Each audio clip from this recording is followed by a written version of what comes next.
Christ sided with the poor and with the needy and with those people that were not accepted in his time. So I always have to think of what he would do. Y todavía hasta ese momento yo no me podía acercar a él. It's hard, you know, when we had through the experience, like hearing people's stories, like learning about who these people are and why they're crossing and why they're taking risks and stuff like that, and just learning more about the process and how the whole system works. It's been very eye-opening and very powerful to hear these people's stories.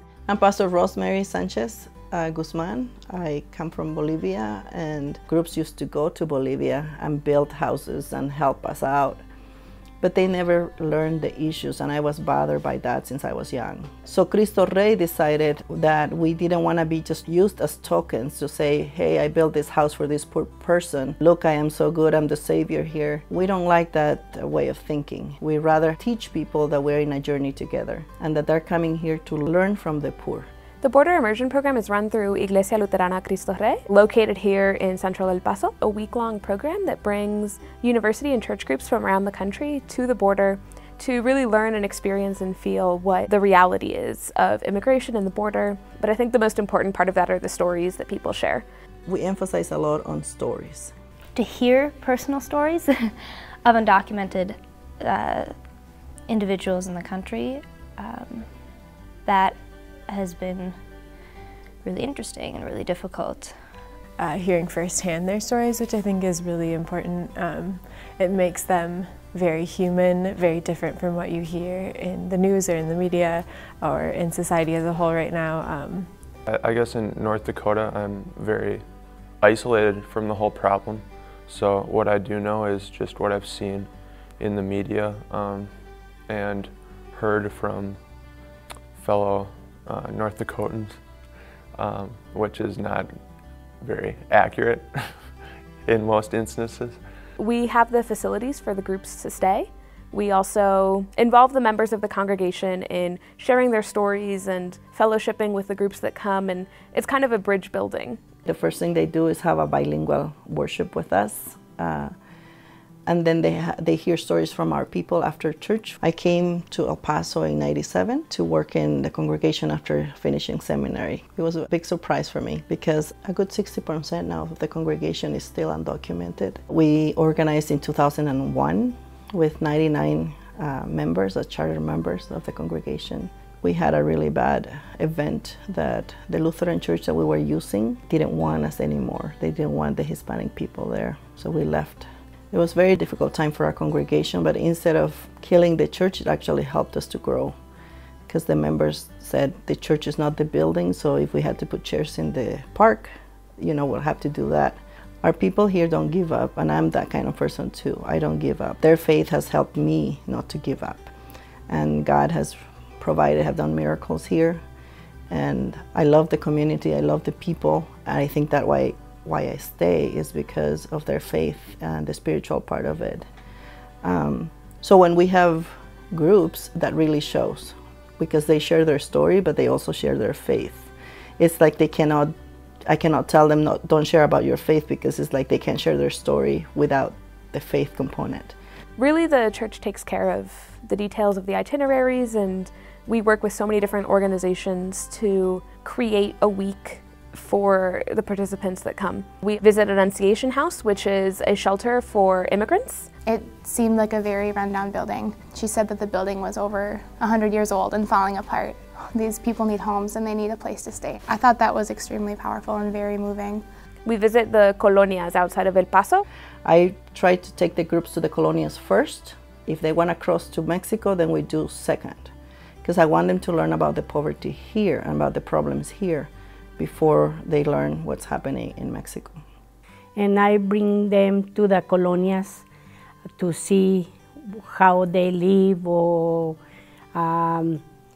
what the needs they have, and is why I involved with the Immersion program. Park is a community center. The county, you need to fill it up a lot of paperwork, and the center is Park Center. This is a community center who is only for the community. It's open for everybody. got to see how people live without electricity, without water, and just got to hear their stories. She has electricity. She buy a small tank gas. She has water, but only outside of the trailer, the mobile house.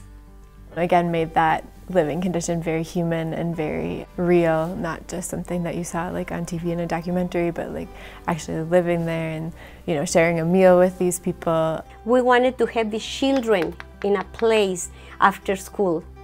We also have them 1 or 2 afternoons work with our kids, do homework with we have an after-school program that is free of charge for the kids in the community, so they help with homework and games and things like that for the kids. We still have this after-school program.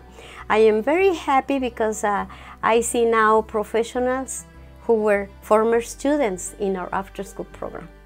We also have a doctor that worked in 2 clinics in Juarez, and she really does amazing work with the poor over there. But that was so powerful, I thought, that to see one person who has done so much and made such a difference. There's one day that they go to court. We sit in on immigration dockets. For the first time, they see people in chains. You'd hear their chains rattling and stuff. They come into the courtroom with chains in their legs, in their hands, and in their waist. And for the first time, they're seeing a lawyer. They only have 5 to 10 minutes to decide what they're going to do with their case. We go to the fence between El Paso and Juarez. First hear a presentation from the Border Patrol so they also can hear that side of things. We have members that have been deported come to the fence and share their stories. And we do the prayer, half circle in Juarez and half circle in El Paso. It's a sign that when you believe in the same God and we're brothers and sisters, there's not offense. They hear from an immigration lawyer and then from some of the organizations that work with immigrants with legalization. They hear all of the ways that people can come here legally. Another day we go to the detention center, and that's also very, very hard for our people to see. They call it camp, but it's not camp. Jail is jail. And then at the end have a reflection time where we go through the whole week of everything that they have learned during the week and tell them, what are you going to do with this information? You came thinking one way maybe, and now that you have all this information, it's your task to go back and reflect and see how you're going to use this. It's not just camp, it's not just a fun thing to do during the week. They come and really learn. Our program has 3 curriculums, one for adults, one for seminarians or pastors, and one for high schoolers. And it's more educational. It's not a service program. You can contact the church and set up dates for a week that your group wants to come. And so we give them information, we give them the facts, but they have to decide what to do with that. We're not here to convince them one way or the other, but we are here to just share our story, share the stories of the people, and share the facts that we know and the reality that we see. When I was a freshman in college, I came on a border immersion here to Cristo Rey. There was something here. There was faith, there was love, there was community, there was understanding, there was building bridges, and I wanted to be a part of that. I decided to return and work as a full-time volunteer. It's been an absolute blessing, and I'm so grateful for the opportunity. I don't think I would find a place like this anywhere else. I have found community here, something that I haven't found. I've been in California, in Nevada, in Minnesota, all of those great places, but I've never found a community like this one here. And I want people out there to know that we still don't know how to work with poor people. We just don't know that in the United States. And I think I would like more people to think about that in the business world, in the church, in organizations where already we're abusing or we're